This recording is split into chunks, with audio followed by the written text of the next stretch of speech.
Hey there folks, Chris Waters here in San Francisco, California with a man who's been spending a lot of time in San Francisco, California, the Watch Dogs 2 version. Joining me is Jonathan Morin, the creative director of Watch Dogs 2. In order to make it an authentic place, there's a lot of different beats you need to hit. There's a lot of stuff that goes into building a city. I want to talk to you about that. And let's start with sort of the big thing, the landmarks. I mean, you got to have your Bay Bridge, your Golden Gate Bridge, your Sutro Tower. How do you go about getting those things just right?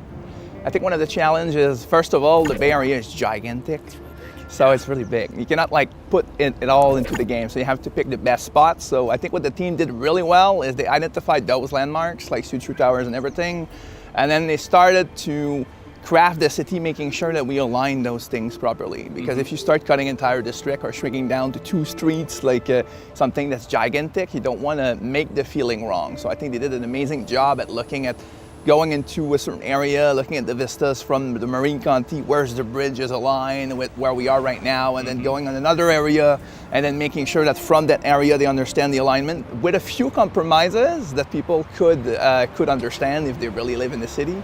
I think they did a spectacular job to make sure that the point of references are there, and then it gets to the street level.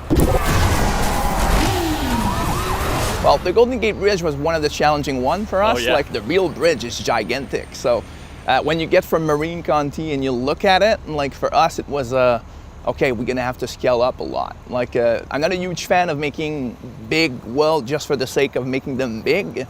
But when we walked in here and looked at the Bay Area and the bridge and how the vistas with Alcatraz and everything was going on, I said, okay, if we don't at least double the size of our game, it's going to be laughable when we're going to build that. We need to have those vistas right.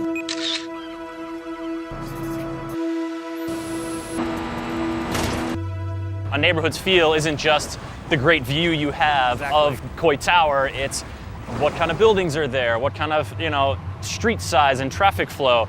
What are the key things to sort of extracting the spirit of a neighborhood while still kind of solving the space problem? I think one of the main thing is you need to come here. You cannot just Google map the place or look at the thing from the internet. You need to understand how it feels to walk on the streets, because anybody can nail the landmarks. Probably the alignment is very complicated, but once you've done that, then how can you, with those modifications, still keep the soul of every area? And that was very important to us.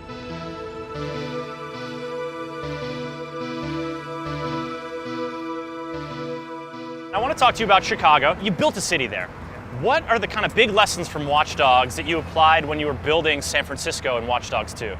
Spending more time with the people on the streets. We did interviews with people that lives in San Francisco. We talked a lot to people who were with us when we scout the areas to learn more about the vibes and the personal grudge that there's on certain people, even going to the hipsters and the techies and all of these things and the impact of gentrification and all of that stuff, and hearing what people have to say about it and the different angles so we could better understand the vibes of it. So when you talk about the people, I mean, does that inform the stuff you see on their phones when you kind of take a peek, or the conversations you overhear? How do those people in San Francisco and Watch Dogs 2 differ from the Chicagoans of Watch Dogs? Well, there's definitely into the kind of information you get into their profiler is definitely one thing, but it's the stuff they talk about. And in the second game, we wanted to go a bit more deep into the city. So we have what we call smaller operations. So we have the operations of DedSec that are the main stuff that talks about the big subject, that are also relating to San Francisco a lot, but then talking about gentrification more specifically, for example, then you can get into smaller stories you can discover from the people who talk on the street, and that unlocks stuff you can dig into and expose to the people afterwards. So those are ways for us to inspire ourselves to what people are thinking at the street level of the different companies, of the impact of Silicon Valley on their lives and that kind of stuff, and that fed us a lot into our imagination. Bleep, beep, bloop.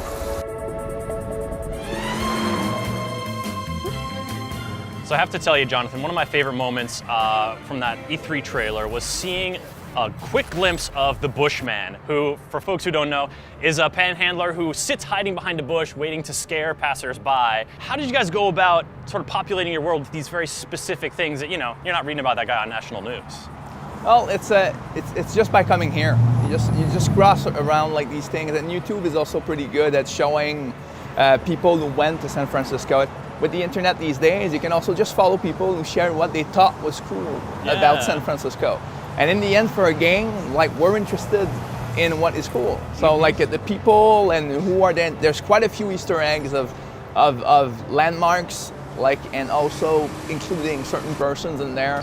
So we can actually create these sparks that you would have in San Francisco, so that people who either live there or been here could have a chance to say, hey, wait a minute, like I lived that experience, that's amazing. And those deja vu moments for us are important. This building behind us, Ubisoft SF, place where we make South Park, Rocksmith, and where we make hot videos like this one. Having this building in the game is pretty cool for me. How did you guys decide to put Ubisoft SF in there? I mean, did you kind of have to? That was a no-brainer. Like, I mean, if you start doing cities and start making interesting references or indirect references to companies, might as well start having a reference of your own company and have fun with your own stuff. So we have interesting stuff going on surrounding Ubisoft and Watch Dogs. Interesting stuff.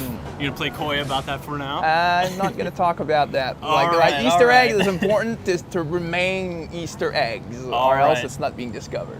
Very true. So if folks want to find the Ubisoft building in Watch Dogs 2, when are they gonna get their hands on it? November 15 on PC, PS4, and Xbox. Jonathan, thanks so much for talking about San Francisco. Really looking forward to exploring the place, seeing my own workplace, and discovering what the virtual San Francisco has to offer.